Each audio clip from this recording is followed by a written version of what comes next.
GDP के आंकड़े आए हैं वो चौंकाने वाले नहीं है, सबसे ज्यादा त्रासदीदायक है। 1947 आजादी के बाद से इस देश में कभी भी ऐसी आर्थिक परिस्थितियां रही ही नहीं है। चाहे आजादी के तुरंत बाद पाकिस्तान को लेकर जो संघर्ष करना पड़ा हो, या फिर 1962 में चीन के साथ युद्ध हुआ हो, या फिर बांग्लादेश वार हो, इमरजेंसी हो, इकोनॉमिक क्राइसिस आया हो, या फिर स्लो डाउन आया हो 2008 में, कभी ऐसी स्थिति नहीं आई। और इस स्थिति के पीछे सिर्फ महामारी नहीं है जिसको कि ईश्वरीय शक्ति का जिक्र इस देश के फाइनेंस मिनिस्टर करने से नहीं चुक रही है। ये मसला ईश्वरीय नहीं है, आप संभाल पाने की स्थिति में इस देश को नहीं है, इसीलिए यह देश धीरे धीरे अंधेरी गुफा में समाते चला जा रहा है। दोस्तों, ये चेतने का वक्त है। चेत जाइए, जाग जाइए, इस देश के हालात को समझ लीजिए, अन्यथा ये देश अंधेरी गुफा में चला जाएगा और उसके बाद आपके पास कोई विकल्प ही नहीं बचेगा कि आप उस अंधेरी गुफा से बाहर निकले तो कैसे निकले। चाहे वो शिक्षा का क्षेत्र हो, चाहे हेल्थ सेक्टर हो। इतना ही नहीं, जो असंगठित क्षेत्र की स्थिति है उससे बुरी स्थिति इस देश में सरकारी कर्मचारियों की भी हो सकती है। उनको देने के लिए वेतन सरकारों के पास नहीं बचेगा, कोई कर्ज नहीं देगा, रिजर्व बैंक नोट छापने की स्थिति में नहीं रहेगा। अंतर्राष्ट्रीय तौर पर IMF और वर्ल्ड बैंक जो लोन देते हैं उसका इंटरेस्ट रेट इतना बढ़ा देंगे, या फिर वह अपनी पॉलिसीज को लेकर आएंगे कि उसी लाइन पे आप देश को चलाइए, तभी हम आपको पैसा देंगे। ऐसी स्थिति इस देश के भीतर में आ सकती है, क्योंकि इस देश को संभालने का विजन मौजूदा सरकार में नहीं है। ये बेहद बड़े शब्द हो सकते हैं कि एक चुनी हुई सरकार के बारे में इस तरह का वक्तव्य दिया जा रहा हो, और हम कह रहे हैं कि ये सरकार इस देश को चला पाने की स्थिति में नहीं है। चेहरे पर मुस्कान, पार्लियामेंट के भीतर उत्साह, भाषण में ताजगी और मनोरम चीजों से देश के सामने खुद को प्रस्तुत करने भर से यह देश उजियारे में नहीं है।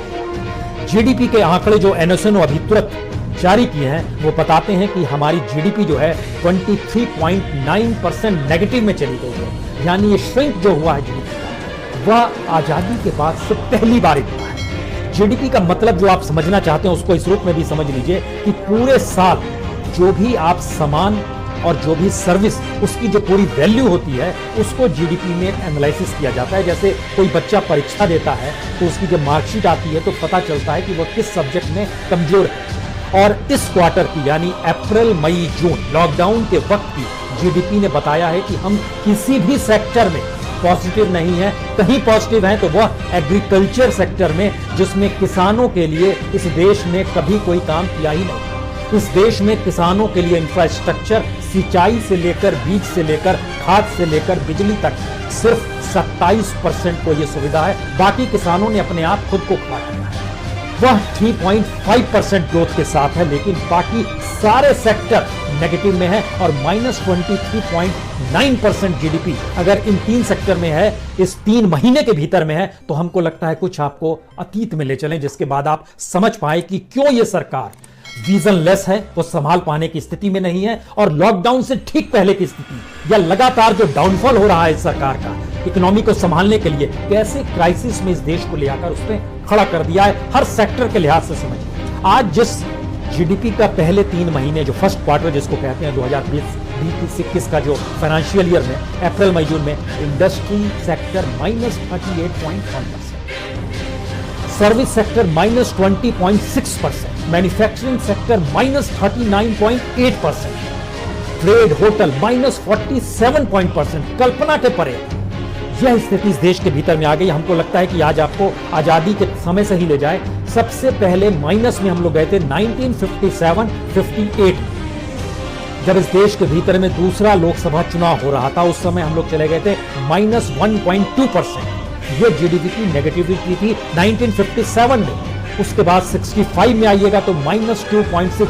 ये ठीक उसके बाद जब युद्ध हुआ था चीन, और उसके बाद लाल बहादुर शास्त्री जब इस देश के प्राइम मिनिस्टर बने थे, और जिस 1965 में जो पाकिस्तान के साथ वार हुआ था, उस समय हमारी इकोनॉमी नीचे गई थी और -2.6% जीडीपी हो गई थी। उसके बाद 72-73 जब इंदिरा गांधी ने गरीबी हटाओ का नारा बुलंद कर दिया था, क्योंकि जीडीपी नीचे जा रही थी, उनको डाइवर्ट करनी थी चीजें, उस समय -0.6 जीडीपी हो गई। उसके बाद आइएगा तो 79-80 जो सबसे क्राइसिस का वक्त माना जाता है इस देश के भीतर में, -5.2%, 79-80 में। उसके बाद से कभी ऐसी स्थिति जब आई हो तो वो माइनस में नहीं आई।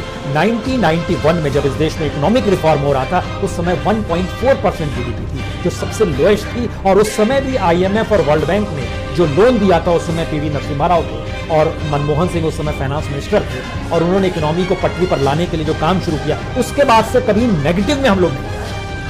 आपके भीतर ये सवाल होगा कि नेगेटिव में तो इसलिए आए हैं कि कोरोना वायरस है। हम उसका सच भी आपको आज बताएंगे। 1991 के बाद 2001 में जब अटल बिहारी वाजपेयी थे, उस समय सबसे कम जो हमारी जीडीपी गई थी वो 3.9% गई थी। उसके बाद 2011-12 में जब इस समय मनमोहन सिंह की सरकार थी, घोटालों का जिक्र हो रहा था, तब जीडीपी 5.5% गई थी। उसके बाद जब प्रधानमंत्री मोदी बन गए और इकोनॉमी को उन्होंने बोलना शुरू किया कि हम शानदार इकोनॉमी के साथ खड़े हैं और हम हार्ड नहीं हार्डवर्क को जोर देते हैं, तो उसके बाद की स्थिति क्या होती चली गई। हमको लगता है कि सबसे बेसिक पॉइंट समझिए, 2018 के फर्स्ट क्वार्टर में 8.2% जीडीपी थी, जो मैक्सिमम, लेकिन उसके बाद से घटनी शुरू हुई। यानी 2018 के जनवरी, फरवरी, मार्च, अप्रैल, मई, जून, यहां तक स्थिति 8% की। उसके बाद जब नीचे आनी शुरू होती है तो 2019 पिछले साल को लीजिए आप, लास्ट ईयर जनवरी, फरवरी, मार्च 5.7%, अप्रैल, मई, जून यानी 2019-20 का जो फर्स्ट क्वार्टर था, जैसे आज फर्स्ट क्वार्टर का जो रिजल्ट आया जिसमें -23.9% है, वह 2019-20 में चले जाएगा 5.2%। उसके बाद जुलाई, अगस्त, सितंबर 4.4%, अक्टूबर, नवंबर, दिसंबर 4.1%, जनवरी, फरवरी, मार्च जो इस साल का था वह 3.3%। ये लगातार हम कम होते चले जा रहे हैं। इकोनॉमी डामाडोल थी इस महामारी के दौर में, उसमें आग इसलिए लगी क्योंकि हमारे पास कोई विजन नहीं था और हमने इस देश को स्टैंड स्टिल लाकर खड़ा कर दिया। यानी जो जैसे वैसे ही अपने घर में बंद हो जाए। पूरी इकोनॉमी को दरवाजे के साथ बंद कर दिया, लोगों को दरवाजे के साथ बंद कर दिया, किसी दिशा में कोई ध्यान नहीं किया। और इन सब के बीच में जब स्थिति हमारी इतनी बिगड़ गई कि जीएसटी और इनकम टैक्स की वसूली भी जो लगभग 30 से 34% तक नीचे चली गई, तब सेंटर ने कहा स्टेट से हम आपको पैसा दे पाने की स्थिति में नहीं है। यहीं से सबसे बड़ी बात निकलती है इस देश में। हम क्यों आपसे कह रहे हैं कि जाग जाइए? इसलिए कह रहे हैं क्योंकि आजादी का मतलब कभी पॉलिटिकल और सिविल एस्पेक्ट नहीं होता है, बल्कि इकोनॉमिक एस्पेक्ट, सोशल एस्पेक्ट नहीं होता है। और जो एजुकेशन है, जो शिक्षा है, जो नौकरी करने वाले उनको जो वेतन है, जो बेसिक राइट्स है, अगर वो आपको ना मिल रहा हो तो फिर आजादी का क्या मतलब है? हम लोग एक ऐसी स्थिति में आ गए, हम उस दिशा में आपके पास आए उस फैक्ट एंड फिगर के साथ। उससे पहले इस बात को भी समझ लीजिए कि क्यों हम इस बात का जिक्र आपसे करना चाह रहे हैं कि इन्होंने स्थिति पहले से बिगाड़ी और हमको लगता है कि जनवरी से मार्च तक तो कुछ भी नहीं था। उस समय का डाटा देखिए और अप्रैल से जुलाई तक का डाटा देखिए, जरा इसको समझने की कोशिश अब कीजिएगा। मैन्युफैक्चरिंग जनवरी से मार्च में ही माइनस में चली जा चुकी है, -1.4, जो मैन्युफैक्चरिंग आज की तारीख में बढ़ते बढ़ते जुलाई तक में 38% नीचे आ चुकी है, जिसमें इंडस्ट्री ग्रोथ जो है -38% हो गया है। कंस्ट्रक्शन जनवरी, फरवरी, मार्च यानी लॉकडाउन नहीं हुआ था, महामारी नहीं आई थी, -2.2% में वो आ चुका था, वो आज की तारीख में -42% हो गया है। जो ट्रेड, होटल, ट्रांसपोर्ट, कम्युनिकेशन जो इस दौर में काम ही नहीं कर रहे थे, वो -44% पहुंचे हैं। लेकिन जनवरी, फरवरी, मार्च में भी दुनिया के तमाम देशों की फहरिस्त में भारत सबसे कम था, 2.6%, वह भी नीचे आ गया था। माइनिंग जो दुनिया में 10% से ऊपर रहती है, जनवरी, फरवरी, मार्च में हम उसमें 5.2% पे आ गए थे, आज की तारीख में -22% पे खड़े हैं। किसी भी सेक्टर का जिक्र करेंगे, फाइनेंस, रियल एस्टेट का जिक्र करेंगे, तो जनवरी, फरवरी, मार्च में 2.4% पे आ गए थे, जो कि एवरेज दुनिया के तमाम देशों में 8% से ज्यादा है। हम आज -9% हैं, यानी दुनिया के तमाम देशों की तुलना में हम बहुत पीछे हैं। हमको संभाल पाने की स्थिति में नहीं है, क्योंकि हमने जो निर्णय लिए उन लोगों को स्टैंड स्टिल कर दिया। और यहीं से ये सबसे बड़ा सवाल निकला कि जब हमारी जीडीपी इतनी श्रिंक कर जाएगी, और जब भी जीडीपी श्रिंक करती है तो उसका मतलब बहुत साफ होता है कि साल भर होने वाले जो भी सामान होते हैं, जो भी सेवा होती है, उनकी कुल वैल्यू को जीडीपी से जोड़ना है। इसको अब इस रूप में समझिए कि हमारे यहाँ धीरे धीरे लोग पैसा नहीं निकालेंगे, यानी सामान जो खरीदना चाहता है वो नहीं खरीदेगा, जो एक्सपेंडिचर है लोगों का कम होने लगेगा, जो सारी चीज इन्वेस्टमेंट हो रही है वो धीरे धीरे और कम होने लगेगी। यानी स्थिति सीधे सीधे बैंकों तक भी पहुंचेगी, रिजर्व बैंक तक भी पहुंचेगी। और रिजर्व बैंक को संभाले हुए जो गवर्नर है वो लगातार जब इस बात का जिक्र करते हैं कि दरअसल आरबीआई के पास अभी भी हथियार है। तो कौन सा हथियार है, ये एक बड़ा सवाल इसलिए है क्योंकि जब इस देश की सरकार ने इस बात का जिक्र किया कि आप राज्यों से कहा हम पैसा आपको जीएसटी का नहीं दे पाएंगे, आप रिजर्व बैंक से पैसा लीजिए, तो हमें लगा कि आज आपको यह भी जानना चाहिए राज्यों के ऊपर जो बोझ है, किसी भी राज्य को ले लीजिए आप रैंडमली, अगर किसी भी राज्य को चुनना चाहते हैं तो जैसे आप उत्तर प्रदेश चुनिए, सबसे बड़ा राज्य है। उत्तर प्रदेश में इस बार का जो बजट आया और आज जो स्थिति है, जरा इसको समझिए। उत्तर प्रदेश के ऊपर लगभग उसकी जीडीपी का 28.8% उस पर कर्ज है, और जब इस साल का बजट रखा जा रहा था तो उसके खाते में माइनस 53,195 करोड़ यानी 53,195 करोड़ वो पहले ही खर्च कर चुका था बजट आने से पहले, तो नेगेटिव में चल रहा है। उसने जो पूरा रेवेन्यू जोड़ के बताया कि हमारे पास इस साल इतना पैसा आएगा, उसने बोला हमारे पास पैसा आएगा 4,25,000, और एक्सपेंसेस जो उसने दिखाए अपने तौर पर वो दिखा दिया 5,13,000 करोड़ का, यानी एक्सपेंसेस जो थे वह भी लगभग 90,000 करोड़ रुपए ज्यादा बजट में ही जिक्र था। और इस बीच में जब ये शुरुआत हुई, लॉकडाउन की स्थिति शुरू हुई, उसका रेवेन्यू जो 4,25,000 करोड़ का उसने बजट में दिखाया है वह घट के 3 लाख करोड़ से भी नीचे जा रहा है। कहां से पैसा आता है? एक्सपेंस कम कर पाने की स्थिति में नहीं है, क्योंकि एक्सपेंडिचर सरकार के हों या फिर इस महामारी से लड़ने के लिए लगभग 13% एक्सपेंडिचर सरकार का खर्च हुआ है, वह भी एक्सपेंडिचर कहां से पैसा आएगा, कोई रेवेन्यू का स्टाइल ही नहीं है।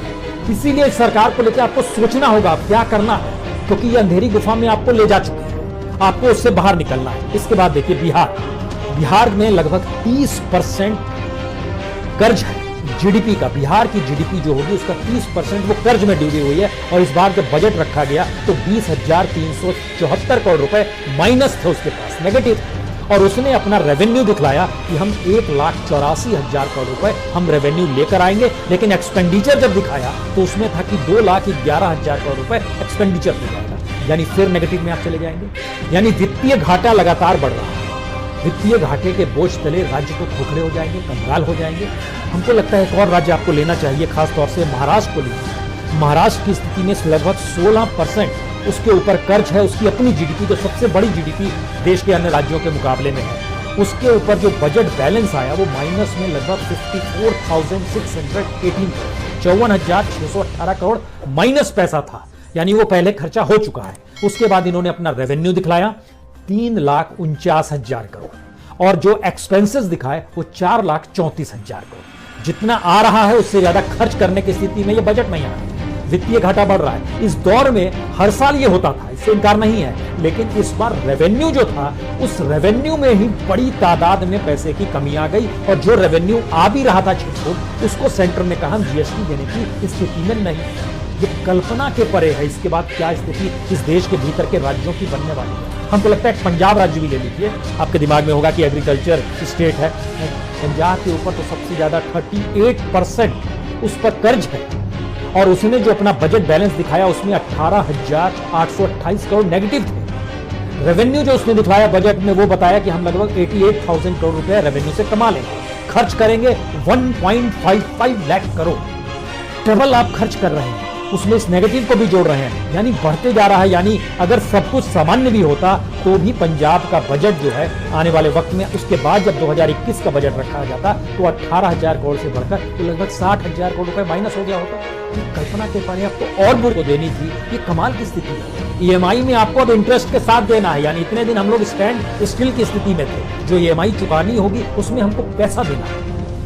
और ये सरकार में फाइनेंस मिनिस्टर कहे कि ईश्वरीय सोच है ऐसी कि इस बार जो महामारी आई है, महामारी से पहले की स्थिति को देखिए, दुनिया के किसी भी देश से तुलना करना शुरू कीजिए, समझना शुरू कीजिए, किसी एक सेक्टर को उठाइए, इंपोर्ट को उठाइए या एक्सपोर्ट को उठाइए, किसी भी देश के साथ जो आपके व्यापारिक संबंध है उसको उठाइए। जब आप एनालिसिस करना शुरू करेंगे तो आप समझ जाएंगे कि 2017 के बाद से इस सरकार के हाथ से इस देश की इकोनॉमी के धागे सारे टूट चुके हैं, निकल चुके हैं। उसके बाद ये देश अपनी स्थितियों में जी रहा है, अपने तरीके से चल रहा था जो चीज चल रही है। इस महामारी ने यह काम जरूर किया कि 3 महीने जब इस देश की पूरी तरह बंद कर दिया गया और उसके बाद इस देश को चलाना है तो सभी आंखों से सारे दूर गए। कैसे आप चीजों को संभालेंगे? आजादी के बाद की सबसे विकट आर्थिक परिस्थितियों को जीने के लिए उसी सरकार के हाथों हमको उजाले में आने की सोचना है जिस सरकार ने अंधेरे में पहुंचा। क्या यह संभव है? कैसे संभव है? अब सवाल यह नहीं उठता है कि इसके तरीके, तौर तरीके क्या होंगे। इस देश के भीतर में जो छात्र जो संघर्ष कर रहे हैं कि परीक्षाओं को लेकर स्टूडेंट्स स्कूल नहीं जा पा रहे हैं, ऑनलाइन का इंफ्रास्ट्रक्चर हमारे यहाँ एवरेज जो है वो 27% को पार कर पाने की स्थिति में नहीं आ पा रहा है, तो क्या आर्थिक तौर पर इस देश को पूरी तरीके से लोगों को बंधक बना लिया जाएगा और कल आने वाले वक्त में कहेंगे कि हम लोग फाइनेंशियल इमरजेंसी का ऐलान करते हैं जिसमें अब हम ही सारी चीजें तय करेंगे, आपको कितने पैसे बैंक से मिलेंगे, कितनी रोटी आपको खानी चाहिए। और ये गुलामी एक जीती हुई सरकार जो बहुमत के साथ सत्ता में मौजूद है, अगर वो ना संभाल पाए तो क्या 5 साल इंतजार किया जाए? ये सोचिए जरूर आप, क्योंकि यह स्थिति बिगड़ेगी। अभी तो सिर्फ अप्रैल, मई, जून का आया और हम लोग सितंबर में घुस चुके हैं। जुलाई में कोई काम नहीं हुआ, अगस्त में कोई काम नहीं हुआ, सितंबर में भी तमाम जगहों पर लॉकडाउन हो गई। ये 3 महीने के जब रिजल्ट आएगा तो उसके बाद हम लोग 3 महीने आगे बढ़ चुके होंगे, यानी अक्टूबर, नवंबर, दिसंबर में अब इस 3 महीने का रिजल्ट आएगा। इस बीच में सोचिए क्या स्थिति इस देश की होने वाली है। संभल जाइए, जाग जाइए, होश में आइए। देश को कम से कम अंधेरी गर्त में जाने से रोकने के लिए आवाज तो निकालना चाहिए।